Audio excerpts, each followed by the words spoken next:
पण मला वाटतं हे आव्हान पेलण्याची जर शिवसेना प्रमुखाच्या विचारांना शक्ती मिळाली तर हे आव्हान सुद्धा आपण सहज पार पाडू शकतो असं सुद्धा मला वाटतं। पण निश्चित सत्ता आणि संपत्तीचा जो खेळ आणि जो बाजार, खेळ नाही म्हणलेला बाजार या देशात आणि या महाराष्ट्रात सुद्धा मांडलेला आहे। म्हणतो तो एक आव्हान आहे आणि निश्चित आत्तापर्यंतचा इतिहास बघितला, देशाचा काय जगाचा इतिहास बघितला तर सत्ता आणि संपत्तीवाल्यांसमोर सामान्य व्यक्ती जिंकलेले।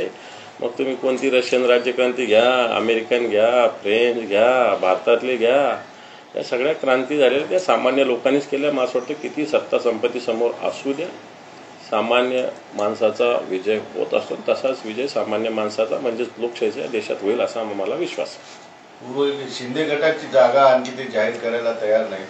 एमआयएम जाहीर झाला, आता उभाटा गट तयार झाला, पण शिंदे गटाची उमेदवारी काही जाहीर नाही। तुम्ही त्याच्याकडे कसं बघता? कारण ते दावा करतात की अंबादास दानवेशी आमचं बोलणं सुरू आहे। पण त्यांच्या माध्यमातून काही लोकांनी फोन केलेले आहे, आताही करतात, दररोज करतात, 4-5 दिवसानं करतात, हे स्पष्ट आहे। मी काही त्याला नाकारत नाही, सुस्पष्टपणे सांगतो।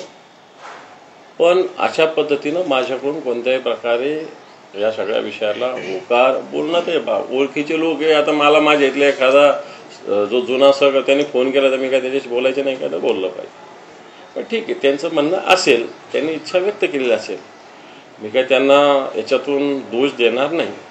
त्यांनाही वाटतं मी असावं त्यांच्यासोबत असं वाटतं, त्याने तशा पद्धतीनं माझ्याशी सातत्यानं संपर्क चालू हे मी नाकारत मुळीच नाही। परंतु मी उद्धवजी ठाकरे साहेबांसोबत, शिवसेनेसोबत, कारण अशा वेळेस मीच गद्दारीविषयी भाषण करणं, मीच गद्दारी करणं हे काही मनाला पटणार नाही। मी शिवसेना प्रमुखाचा शिवसैनिक आहे, छत्रपती शिवाजी महाराजांच्या विचाराचा मावळा आहे, त्यामुळे असं काही होणार नाही।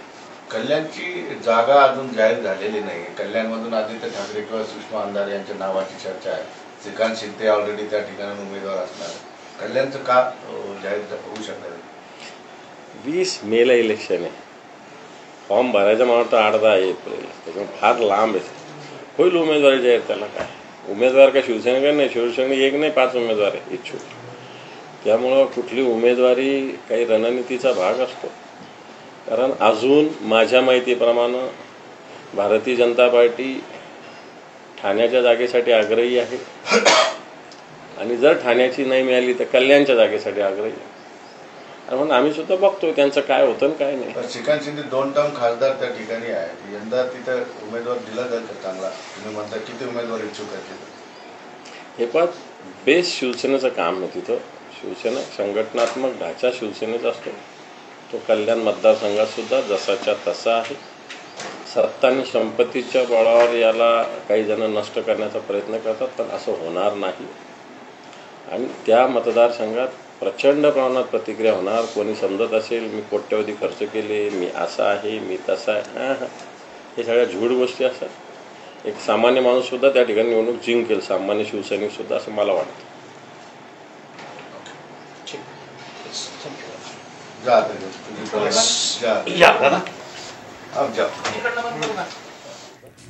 तर संभाजीनगरमधून चंद्रकांत खैरे यांना उमेदवारी खरं तर जाहीर करण्यात आलेली आहे आणि दुसरीकडे अंबादास दानवे हे नाराज होते अशी चर्चा सुरू होती। मात्र मी नाराज नाही असं स्पष्टीकरण स्वतः अंबादास दानवे यांनी आता दिलेलं आहे।